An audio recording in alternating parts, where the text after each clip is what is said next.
Welcome to our channel. Today we how to optimize cloud security with Amazon Web Services, quick tutorial step by step clearly.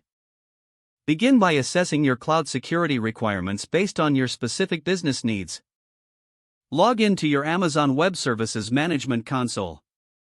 Navigate to the Identity and Access Management, or IAM, dashboard. Create a new IAM policy that defines specific permissions for different users. Use the principle of least privilege when assigning these permissions. Next, create IAM roles for specific services that will interact with your resources. Enable multi-factor authentication, or MFA, for all users with access to your AWS account. Ensure that your AWS resources are protected by strong, unique passwords and access keys. Configure AWS Key Management Service, or KMS, to manage your encryption keys effectively. Set up Amazon CloudTrail to monitor and log account activity across your AWS infrastructure. Regularly review and analyze these logs to identify any suspicious activities. Implement AWS Config to track configurations of your AWS resources and detect any changes. Establish security groups and network access control lists to filter traffic to your resources. Use Amazon GuardDuty to enable continuous security monitoring for malicious activity. Regularly test your security configuration with automated tools like AWS Inspector.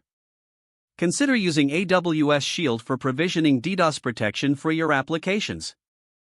Establish a response plan for security incidents leveraging AWS Lambda for automated reactions. Finally, conduct regular security audits, ideally on a quarterly basis, to evaluate and adjust your security measures.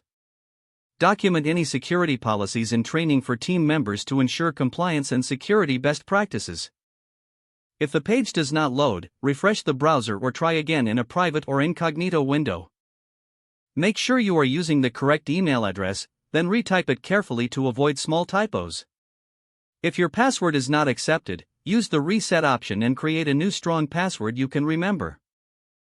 Check your spam folder for verification or security emails, then complete any requested confirmation steps. Enable two-factor authentication if available to improve account security and reduce unauthorized access risk. After signing in, review your profile details so your contact information and settings are accurate and current. If you see an error message, note it down and try again after restarting your device and internet connection. Log out when you finish, especially on shared devices, to keep your account and payment information secure. If the page does not load, refresh the browser or try again in a private or incognito window. Don't forget to like this video and subscribe to our channel for more step-by-step tech guides.